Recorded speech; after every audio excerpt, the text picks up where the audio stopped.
All right, good morning. On behalf of Workspace and the town of Manchester, we're excited to have our fourth, and I'll say final for this series, but not final, communication with Shelly Koehler of the Connecticut Small Business Development Center. She's normally housed at Workspace. Now she's housed in her home. And Workspace is owned and operated by the town of Manchester, and we're a co-working and meeting space where people come to gather in groups, so that's timely. And we do have members who are coming back to the offices, and we're observing the guidelines for social distancing and safe work conditions, and we look forward to welcoming you all into our space eventually. But for now, we've got a presentation on resiliency. There have been 3 more prior conversations that we've had. They're all available on video, as this one, or on a recording that you can watch if you've missed any step. And then Shelly will let you know how you can reach out to her directly. So thank you very much, Shelly. Thank you, Stacy.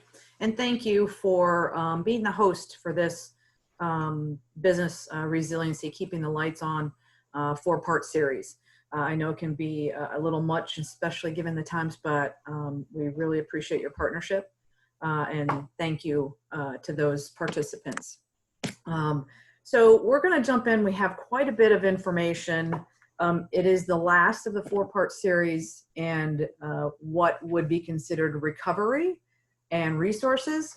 We're going to equate with recovery, and really given our times is kind of reopen. So we're just going to change a little bit of the mindset. So to begin, these were the 3 prior. And as you can see, we're in recovery, and then the resources that are available. It's a very large resource arena. So I'm not going to dive too much into that, but I will, getting into the recovery and what that looks like. So, when we are looking at a recovery of anything and any sort, it's usually you're managing the crisis, and then while you're managing, you are actually creating the future, as Henry Kissinger says in a quote. The historic challenge for leaders is to manage the crisis while building the future. That is unprecedented, even given our time right now. And we've had time to really look at and be inside of all this. The earlier days, we were really just able to respond. And not really do anything but wait. But it's one of those where we now have to really look at transformation and what it's going to take from a response to then a recover, and the several different areas in which we really need to focus. We as leaders, as a business owner, and I'm going to refer to you as leaders because that is exactly what you are, whether you have employees or not, you're still part of that leadership. It really is going to come down to shifting the mindset of how we move from just a response to a recover or a reopening. And I think some of us are already getting a little taste of that, knowing the phase 1, some are open today and some are not. The salons have been pushed back because things were not ready. And that we have to adjust to that too. It's just going to be a matter of adapting and adjusting from here on out. So, looking at from today to tomorrow and what that entails, the changes and the implications of those changes. So I'm going to get into this. So from the situation, which was unpredictable, from our normal to we don't know what normal is anymore, and it was really out of our control. We had to start looking at what is the situation, what is the destination. Again, we were in a hold pattern. We really didn't know what recover looked like. We didn't know the in-between, which is what we're going to kind of talk about now as to get to the recover part. So really looking at the situation. And now our focus, right? The focus really is where the shift is going to come right now, because we've been looking internally. And we've kind of been forced to. The only thing that we could do was look internally as to what we can do, until we knew where we could start looking, which is the external processes. So when the focus was internal, we did what we did to keep the lights on. Now it's going to be external. And we talked about this in part 3, was really the focus is now on employees' safety. What do I need to do? Given the market, given the industry, what are my requirements, so forth and so on. So we can gather that and have a focus around that now. Excuse me. I just got a tickle in my throat. So, you know, looking at the focus and then the desired incomes that we want, which then once we make that shift and we're kind of looking more as to what we need to do, now how do we manage that, right? So these kind of just filter one into the next, but we've had to skip from the situation into management, crisis management. Excuse me. We now need to back up and go back and look at, it's a new situation. We're still amongst the crisis, but the situation has changed. We now have still unpredictable, but we have guidelines. Now we need to look at the focus and what those guidelines and how we move forward externally. My apologies. You know, the management piece, again, what is that going to bring? Am I going to need a new skill sets? Am I going to need someone who can manage this? And that really is looking at a project management. This is by far inside the crisis, managing the crisis while now moving into recovery. This has never happened.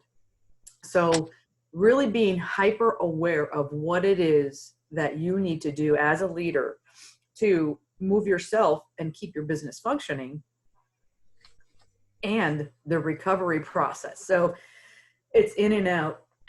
my. Let me see if I have, excuse me for 1 second. I'm so sorry. I'm going to get a lozenge. Congratulations, Beth, on your election. Oh, thank you, Tina. What election is that? The Special down Services District. Nice. Tana, was that a decent number for response? Or is that real low for prior? Well, it's never huge, but that was pretty small. Yeah, It's never huge. I know, but I thought maybe a little. That was smaller than usual. So my apologies. I I usually have a little something on here, but I'm starting to worry about you. no, I don't have COVID. So really looking at, again, we were talking about the management piece. And if you look at this chart, right, where we go from situation focused management, we really are, it's almost one crisis inside of another, or one situation inside of another. And this is where really want to make sure that you have in place, or at least envision how things are going to go. Because that vision will now turn into, how do I manage that and what do I need? So, you know, kind of keeping the business functioning and managing the transitions. It may take a different skill set than either you have or your employees. So, you know, reopen may look different for the employees you have. This is what you're going to need to identify and make sure that you're able to be aware of that and respond to it. So let me give you an example. So when you are, the management of someone who used to take care of your marketing, maybe it was just all social media, maybe it was word of mouth, maybe it was, coupon, whatever it is that you used. This is, for most industries, is going to be different. Your marketing message is going to be different. Do you or the person you had do this have those skill sets to make sure that you can pivot properly? These are the little areas that are going to make a difference, and you need to identify. So, the safety and the training, we've never had to do that. You onboard, you teach them how to, a grocery cashier. You've done it for years. Is it different now? Yes, it's different now. Hand sanitizer, gloves, mask, shield. There are different processes that need to be put into place as we're finding out. How are they going to deal with an irate customer? Or it's different when you're looking at the long-term picture of recovery here. It's not just we can recover and get back to what we used to know. This is a whole new set of processes that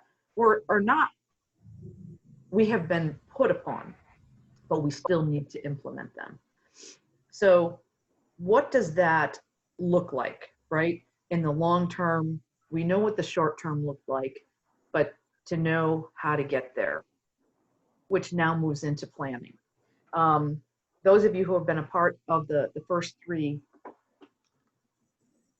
parts of the series have an idea of what we're talking about here, because you've done some of this planning already.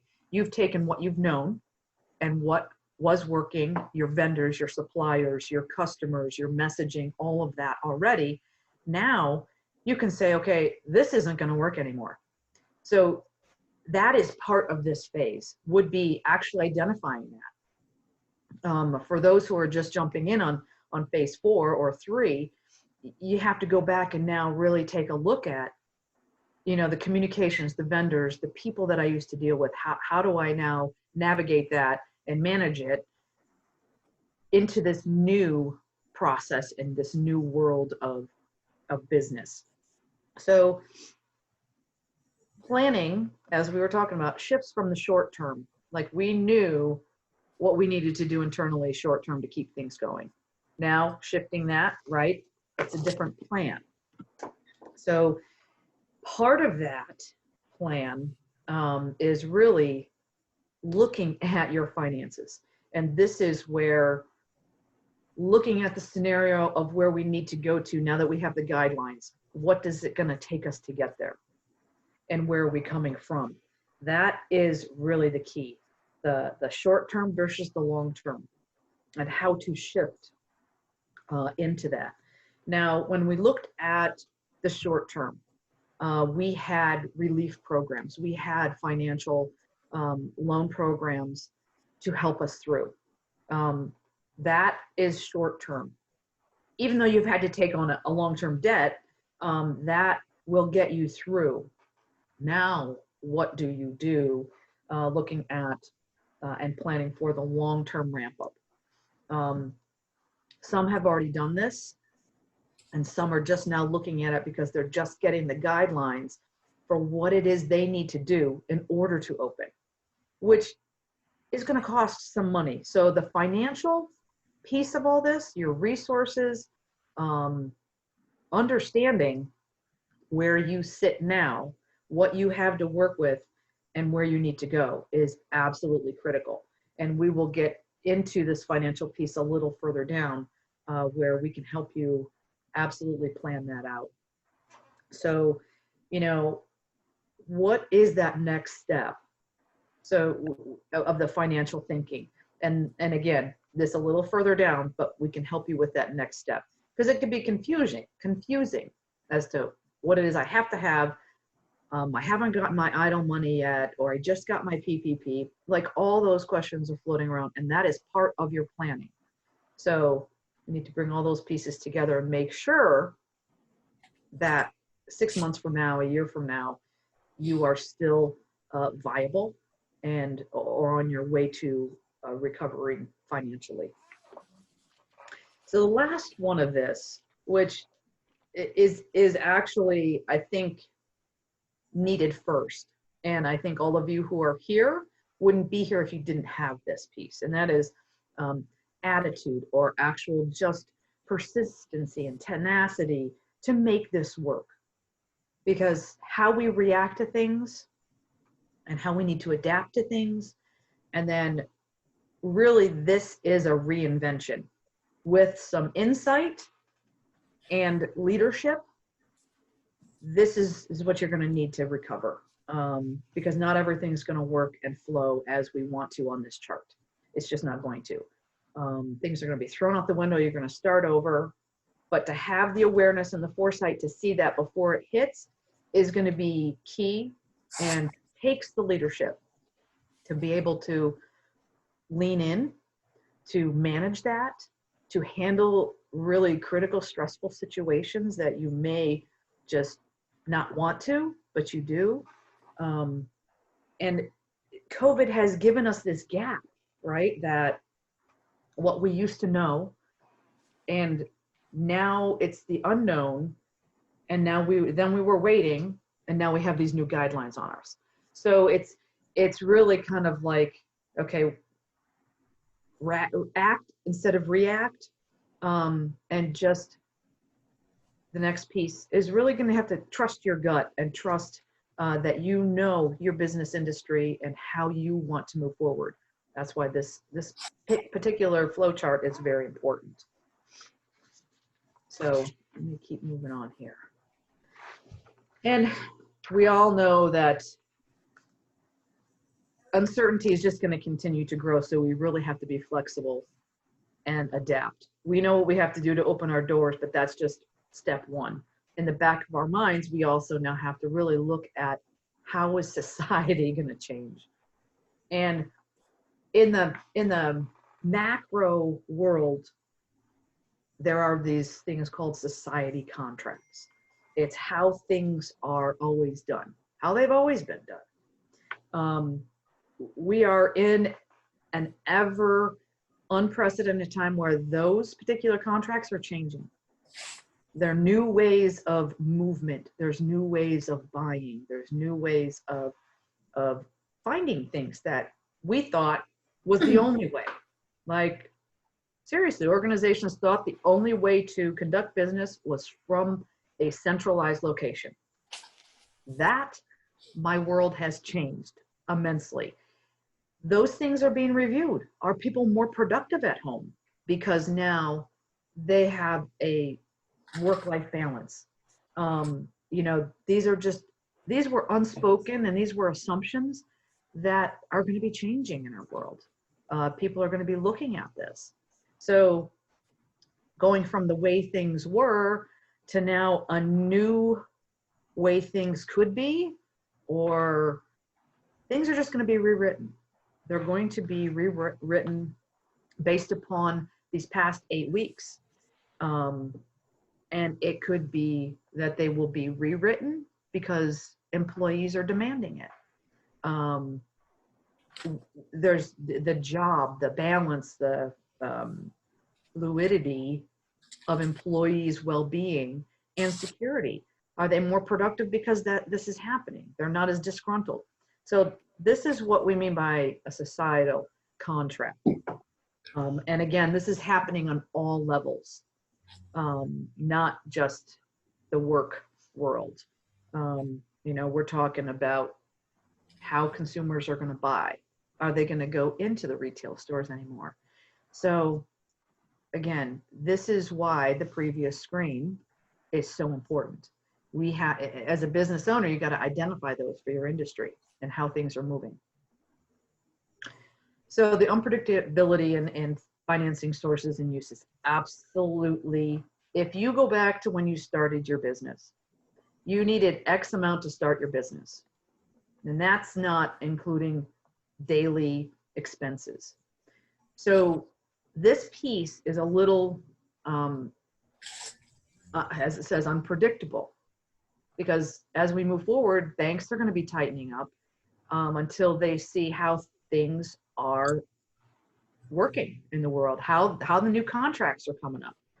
so that they have benchmarks for which they can now kind of look at and lean on. So looking at exactly what you need to ramp up, do you have those funds?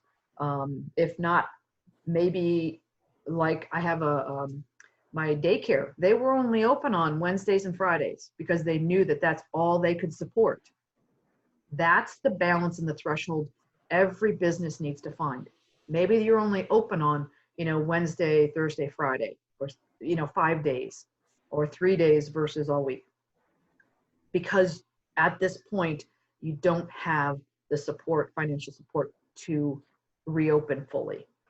Those are the things you really need to look at. Customer behavior we talked about in length last part. And then really the expectations for physical, emotional, and financial and digital. So this is going to become the new big thing, is the cybersecurity, digital and ID theft protection. So those are two worlds that are going to be emerging. Be aware of them and take note of them. So let's see here. Anything else here that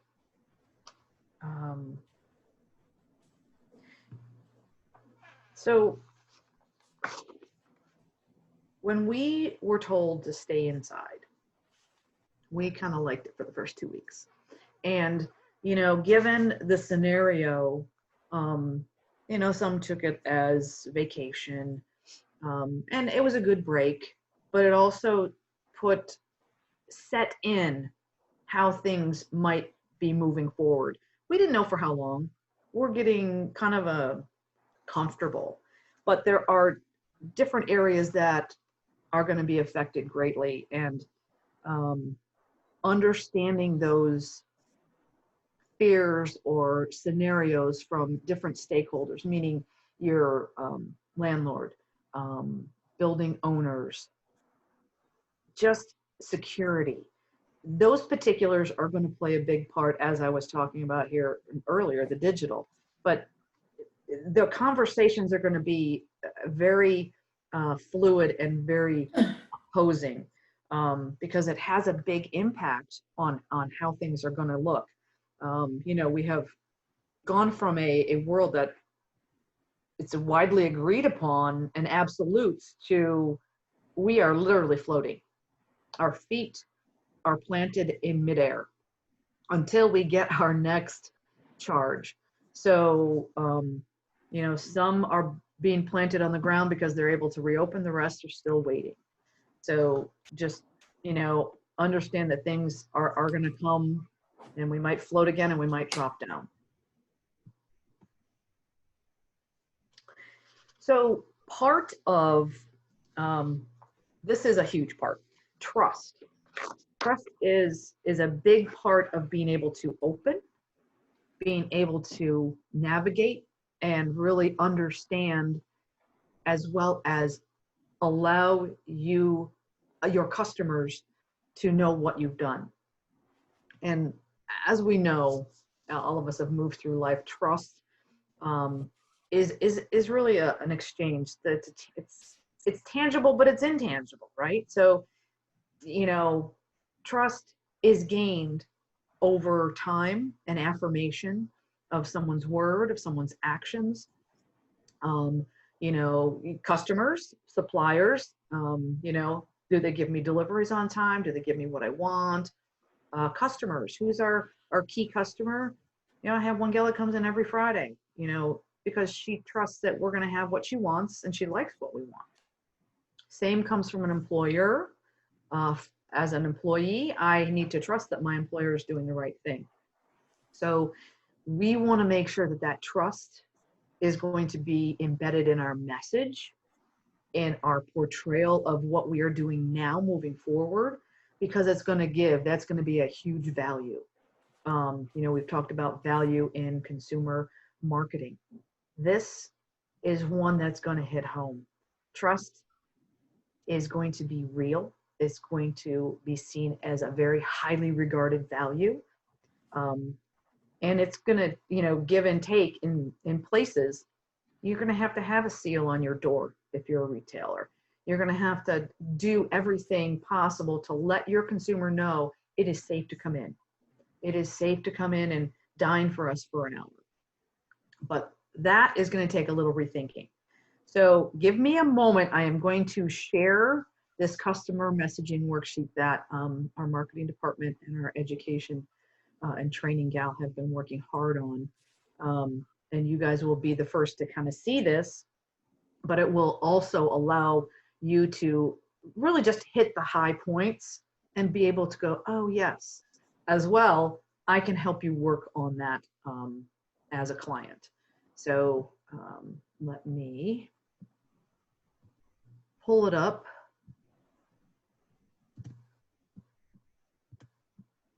A little bigger.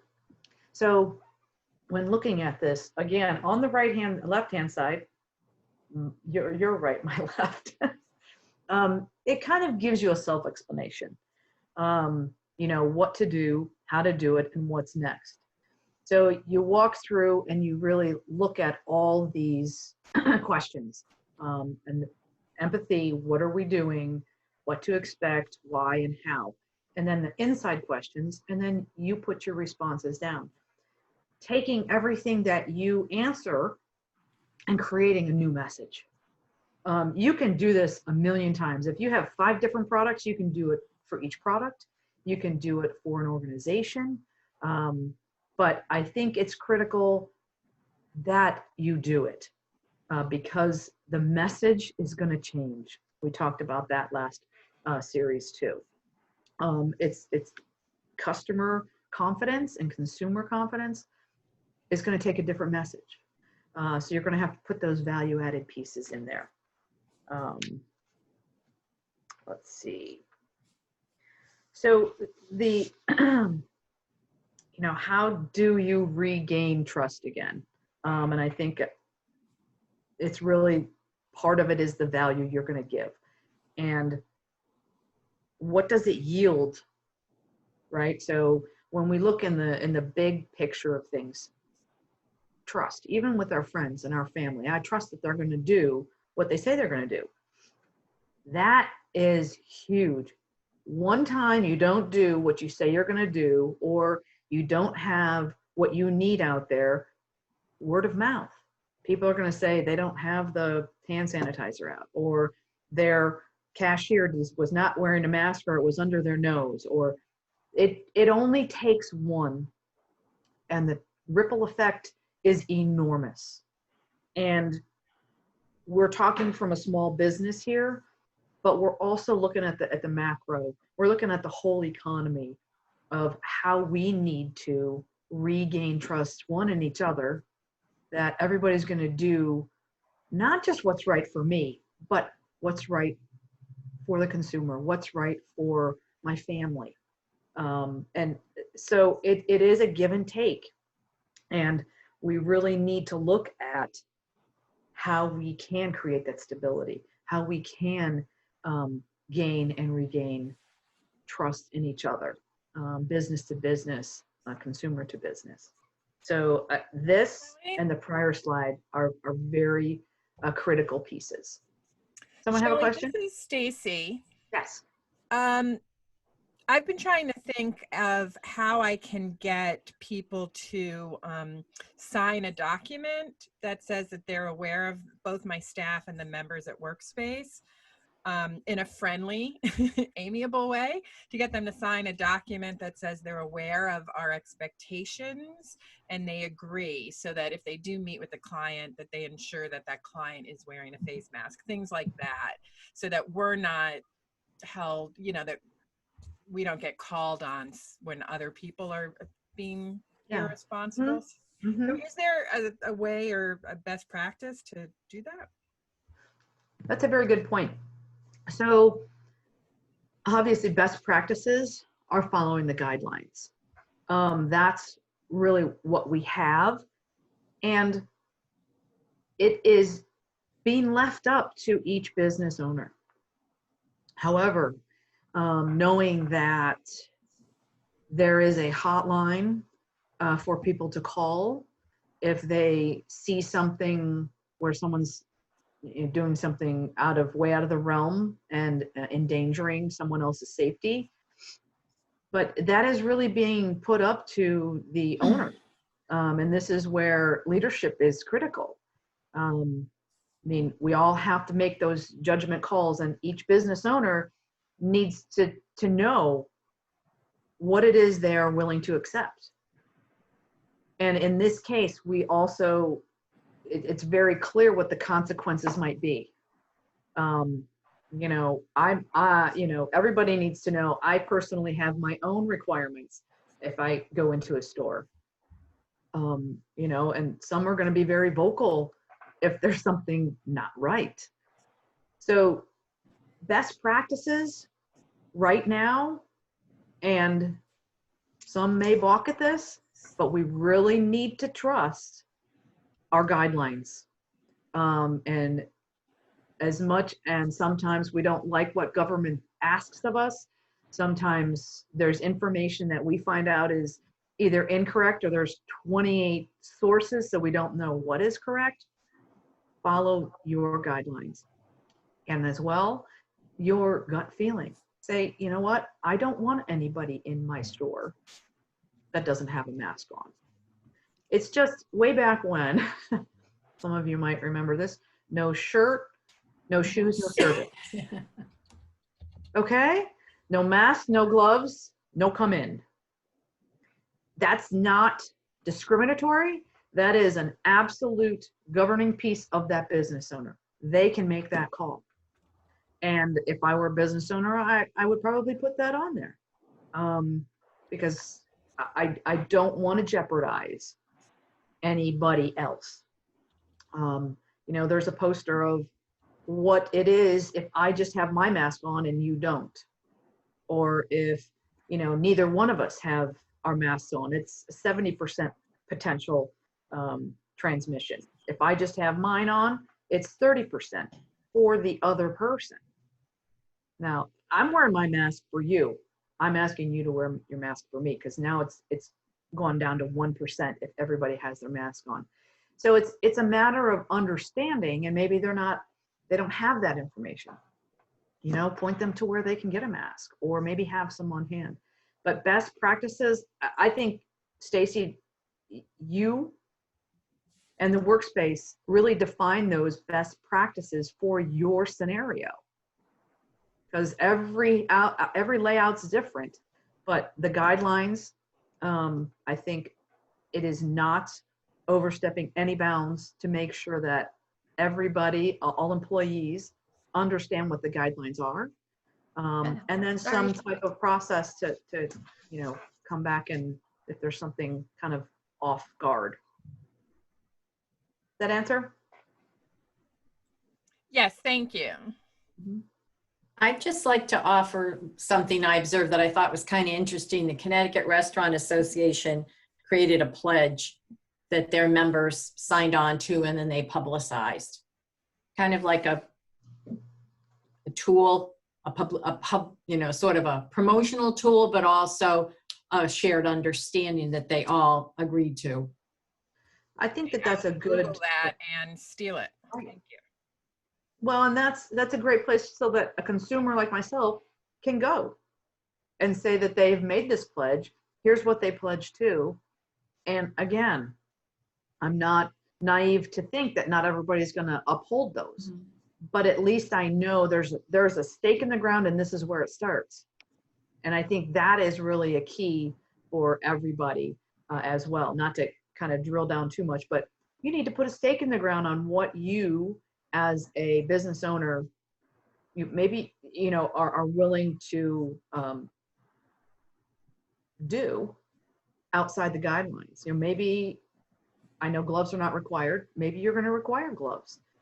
There, you know, everybody can have a different, not the guidelines are the guidelines, but if you want to enforce something else, you just need to let your consumers know. And then they want to know why. Hey, they're looking after me. Totally get it. That's perfect. So that is an absolute key, is the trust factor and then the message, because those two go hand in hand. And that is the only way people are going to come out of their house, is when they feel trustworthy enough that everybody out there and the new contract is known. This is how we move forward. The new motion is. And I'll tell you, after this weekend, oh boy, or this past weekend, people are just walking around like nothing. And it's kind of interesting, True. right? So I think we're really in for a movement, a longer movement forward. Takes a longer time. But let me go back to my PowerPoint here and move to the next slide. So this is just kind of a visual of how things can move, and it's very fluid. Just doesn't mean from one to the next, because it can be intertwined. But I will tell you that you really want to make sure in the financial piece that you understand what you need. Now is not a time to be starting a business grassroots or thinking, some may have a stash of cash to be able to ramp up, and that's great. Just monitor that as to how you move forward and how much you're going to need. But it's a ebb and flow, and one lever is going to push another, and until we find that norm again. And your norm might be different than someone else's right now on the micro scale. So, you just have to trust that where you're getting your information is accurate, and that you feel comfortable moving forward. If you don't feel comfortable opening, then don't. And I think that should be flat out for everybody. Some some salons are ready to go, and that's why there's such an upheaval. But for whatever reason, they pulled it back, and it's all kind of good when we can kind of be on one page. Okay, so any questions in regards to this, the physical, emotional, financial, and digital?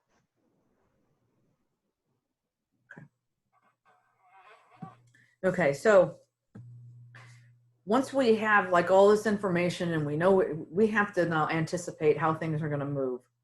And this, nobody's been in this scenario, so anticipating is kind of a shot in the dark. But if you know your industry well enough and you have been following your industry associations and maybe other conversations as to how the trends are predicting, then that's what you need to really tune in and tap into. Make sure you understand how that is being portrayed in your industry. Look at, what it's going to look like when we're at the end of this, and then the steps in between, and really being able to move quickly through that again, decisively. Paralysis by analysis is going to get everybody if we are not continually moving in these next phases. Anticipated outcomes. This is really going to be determined by our consumers, just as it's saying. It is a 50-50 chance that whatever you do, people will come back. You'll have new customers. You might see some local customers that don't come back. And you want to take note of that, but you also want to take into consideration everything else that's going on. If they're older or they have older parents that live with them, you really have to think about how you served them before. And if you want them to come back, you're going to have to create a different way to serve them. So anticipating some of that is going to be key. What is it that you need? Maybe new suppliers, maybe different twist on the product. So when you are looking at the anticipation, what is it you need to ask these questions? Consolidating different ways to deliver, creating a different strategy. And again, right, you're looking at maybe website, maybe, so you start asking these questions and you start looking at that. And then you can kind of now come into a scenario where, okay, if I do this, as I've seen some others do, here are some outcomes that could potentially, and you could be like, I could sell twice as much online. I just need to get my shipping department in orders. And what does that look like? So there are definitely, it's a brainstorm, and maybe in areas that you never thought you ever wanted to be, but it has taken you there. So, the customer outcomes are going to trigger what you need to do internally, but that's not the focus here, right? The focus is the outcome. And then you can backtrack into what you might need to do internally. So looking at, when we talk about agile principles to navigate uncertainties, really best practices, but we also want to make sure beyond the big factors, how must you navigate to get from where you are to what you have defined as your new destination? And that's, the navigation piece. So you're looking at, okay, this is what the outcome, and here's what I might need to do. Now you need to navigate that gap, right? Here's where I am. It's what I need to do. Here's where I need to go.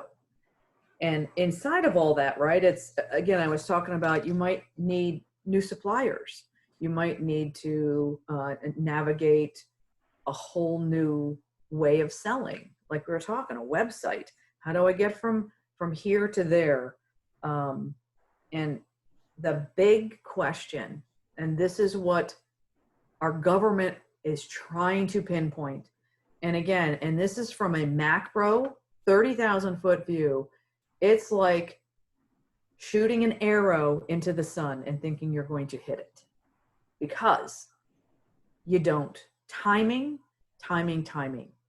Now, government has to do what they have to do, and they are taking a shot in the dark. But we as the micro entities have to judge from where you are right now. You have to judge maybe looking at your towns. What are your towns doing? What is your next door neighbor doing? If I'm a business that solely relies on workspace to be open because I sell sandwiches to all their employees or their staff, whoever's there, then I need to be paying attention to what they're doing. So those are, I'm not going to open before they're open because it doesn't make any sense to me. This is really the key to needing to, judge your own timing and when is it appropriate to pivot, which is your recovery. So I can't say enough about timing. And if you're like, okay, I got my plan, but so you adjust your timing, you adjust your plan, you adjust it to whatever new information is coming in. So it's, are we ready? And am I ready? And some people are like, well, ready or not, here we go.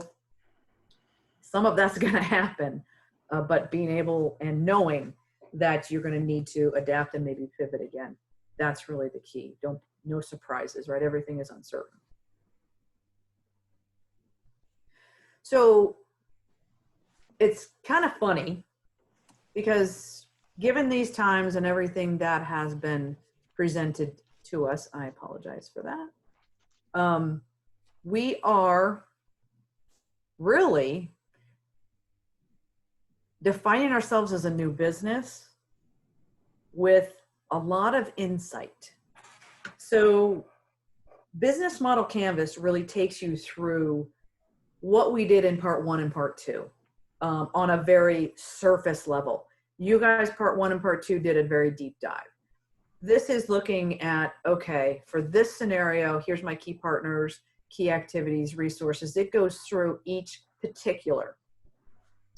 And this is, you're kind of working on a, I don't want to say a backwards approach, but you're open, but it's new times. So looking at things from where they were to where they are now, it's going to give you some insight, like your channels, your customer relationships. And this customer segment piece, which is your target market, you might have a whole new target market once you open because of others shutting down, or you now have, you're the only retail shop in town that has X, Y, and Z. Or again, right? So things come out of timeouts, which is what I call the universe gave us a big timeout.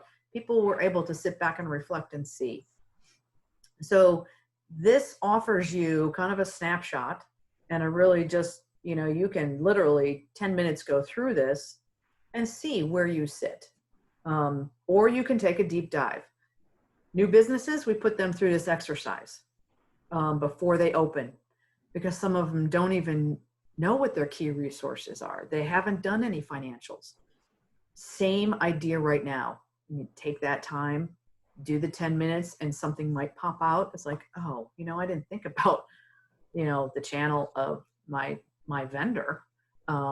Again, this, we covered this in part 1 and 2, but this will give a broad overview and a quick snapshot.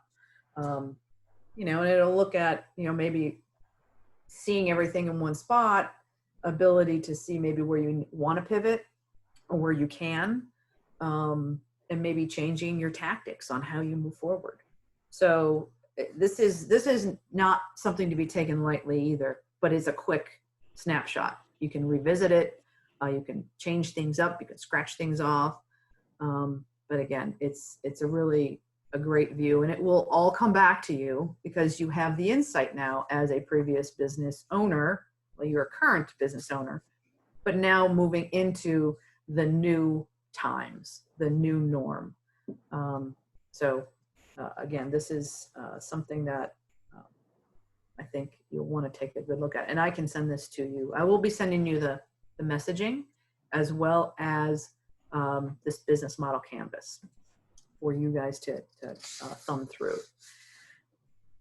Any questions on the business model canvas? Because it ties your destination to your outcome. And again, you can run the scenario 100 times. So if there's something else that comes up, you just put it in there, or you scratch it off. Maybe your values proposition is different. So this is a great quick shot. So we're still in the outcome area, and this kind of gives you a good walkthrough of how to look at the different destinations, recover and grow and increase your margins. These are all things you're going to be thinking about, right? I have the same product, but it's costing me more because I now have to ship it, and it's a heavy item. There's all kinds of questions that you never had to really think about. And going through this, right? So recover and grow revenue, recapture revenue and expand into new organic opportunities for top line growth. Again, maybe you never thought you'd be online, and you are now because you have to be. Again, it's into another opportunity, or an opportunity that has just kind of shown up out of nowhere. You're like, I never thought that would happen. So how do you engage in those customers? You can go back to the business model canvas. So, right, all these tools are intertwining. You're looking at maybe new customer behaviors. Again, you know, this is going to be true for the grocery industry. Cost structures are going to change, right? We know that our supplies from overseas are being cut short. It's going to drive the price up. Supply and demand, same thing. So how do we manage that and need to create that resiliency? Because once that product's gone, it's gone. And are people going to pay that extra amount for that supply to get what little supply there's left?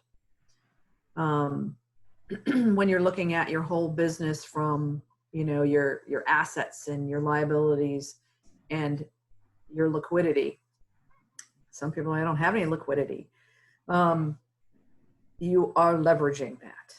You are trying to optimize your assets and what you have and leverage for the strength of the ultimate balance sheet, which is, you know, bottom line is comes out to some of your net worth. So some who might have always done cash for the safety of their customers and clients, they need to adapt and shift. They are now, you know, doing credit cards. And, you know, the cash or profit, it's again, liquidity is your cash.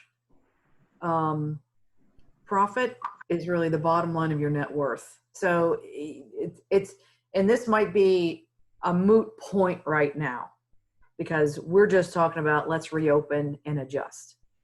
But it is part of what your outcome is going to look like.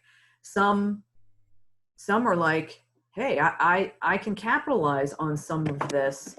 You know, commercial buildings might be coming up for sale because they no longer feel like they need a centralized location. Everything's, you know, work from home or telecommute. And, you know, someone has some liquidity, they're going to jump on buying a commercial property. There's opportunities inside of all this, right? So optimizing the assets you do have, you know, maybe you don't need all of that space. You can rent out the other half or convert it into, you know, living space. So there's conversations inside of all this that might be appropriate for you or might not. You know, I think this is accelerate digital transformation. This is going to be part of everybody's new world. On what level and in the time frame in which everybody kind of feels appropriate. But if you're not on website, if you're not digital, you definitely want to build that in because it's just going to progress further. And adapting now, little by little, will be much easier than having to take that huge leap a year from now. And, you know, strategic questions, that's totally, how do we do that? Again, nobody has that skill set. Going back, you might have to find someone with that skill set.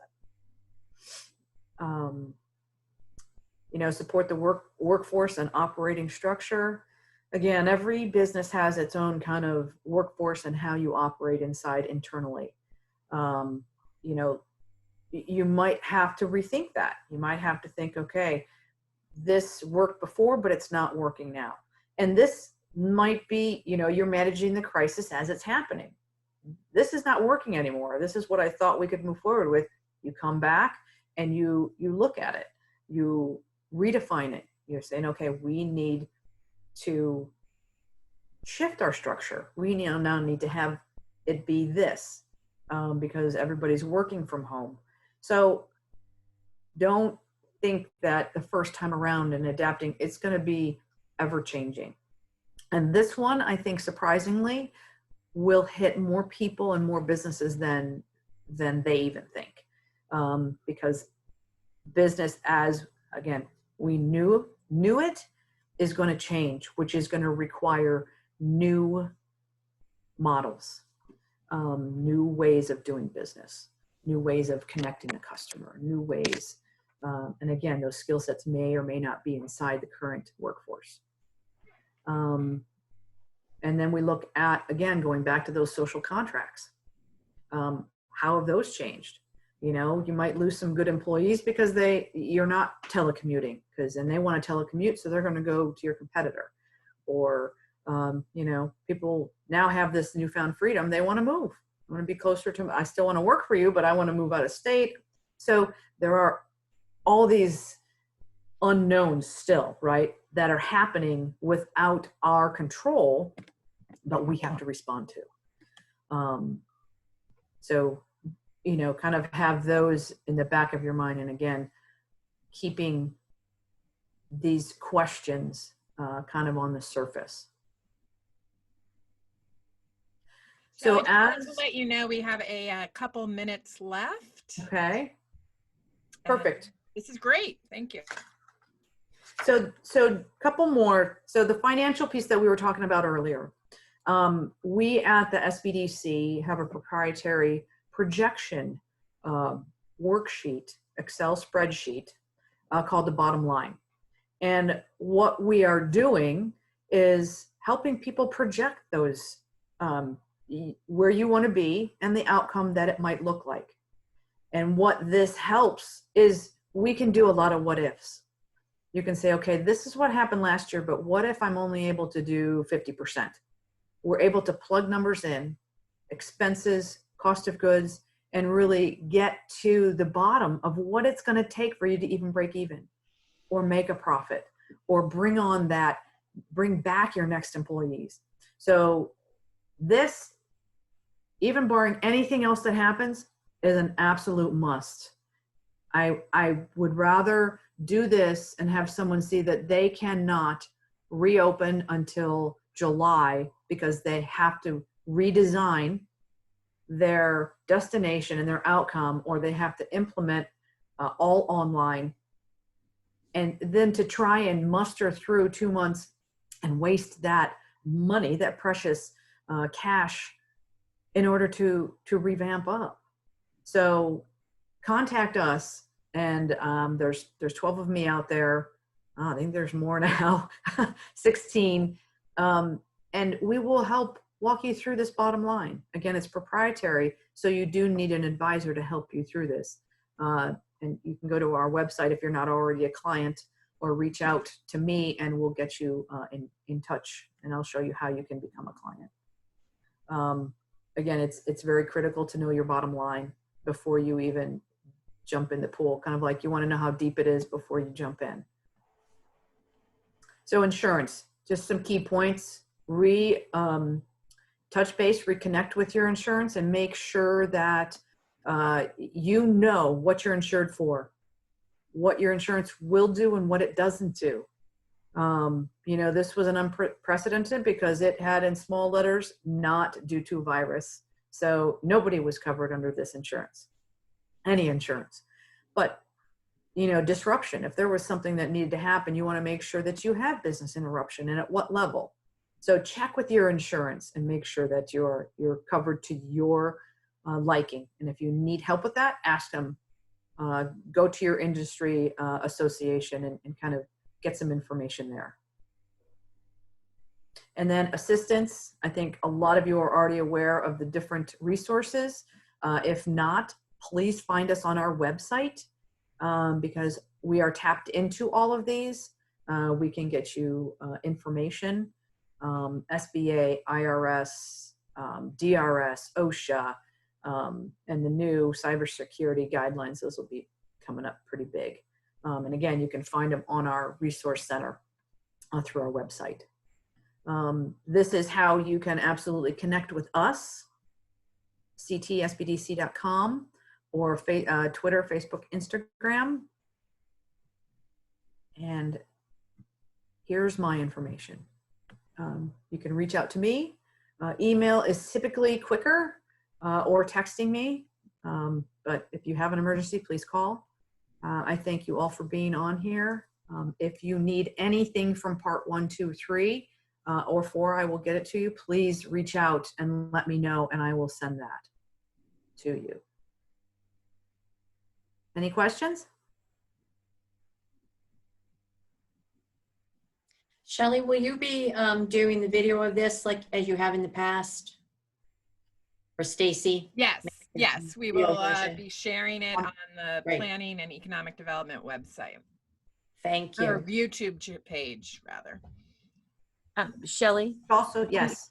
do you want us to privately ask you for the portions we missed? Yes, please. Okay. Thank you. This was very helpful. Thank you. You bet. Thank you. Push the word out and have them go through the 4-part series. It is very helpful and will help them move to the next stage, phase. Can Any other you, questions? yeah, can you repeat the website if we missed one of those sessions? When Shelly sends you out an email following this, I'll make sure that she has the links to the last 3. They Okay. are posted on YouTube, but I'm not sure they're really easy to find without the links. So we will get Thank you, you the links. Stacy. And they All right, are thank you. on our website as well under our training. Oh, well, that's easier then. Yeah. Yes, they Thank- are. So if you go to our website. But you Thank have to be registered. Yes. If they want for the training, so you can go to our website under the trainings, and they should be, I know they are up. So you can watch part 1, 2, and 3. And the materials that you also had included in those sessions, are they available on that website? They are not. You'll have to reach out to me. Okay, As far as I'm aware, they are not. But please reach out to me and I'll get those to you. thank you. And one last thing, Hi, you Connor. mentioned, Stacy just mentioned the Planning and Economic Development YouTube site. Yes. What, can you be more specific on that, please? We'll send you the exact links because no, it's difficult to find just by going Okay. to YouTube. So I'm gathering you. the separate links right now so she can email them to everybody. Thank you. I appreciate it. My pleasure. My info. Thank you. And stay tuned. There's a lot more trainings. And I just do want to do a shout out that tomorrow there is a webinar on PPP forgiveness. So if you're not already registered, 3 colleagues of mine are doing this. They have created a forgiveness worksheet so that we can help people walk through what they will be forgiven and what that looks like. Okay. Shelly, where was that link, or where did that come out, that information? It's Recent? in our training file. I can send that to you, Tana. Okay, because a variety of our people have that. They may benefit from. Yes. Yeah. Absolutely. I'll get that to you. Thank you. Thank you, everyone. And one phrase that Shelly's been using endlessly for the past weeks, months, has been pivoting. We're going to be talking about pivoting with the owners of Labyrinth at Beer and Business, which is going online June 4th. 5:30 to 6:30. We suggest you pick up your cans of beer from Labyrinth. You gather your canine, because our themes are cans and canines, for the Zoom happy hour, and we'll be getting best practices from businesses on how they've been making some of these adjustments. And all of that is available on Workspace's social media. Thank you, everybody. We're going to end the recording and end the call, but you can reach out to Shelly, Tana, and I at your leisure. Thank you so much. Thank Thank you. Thank you.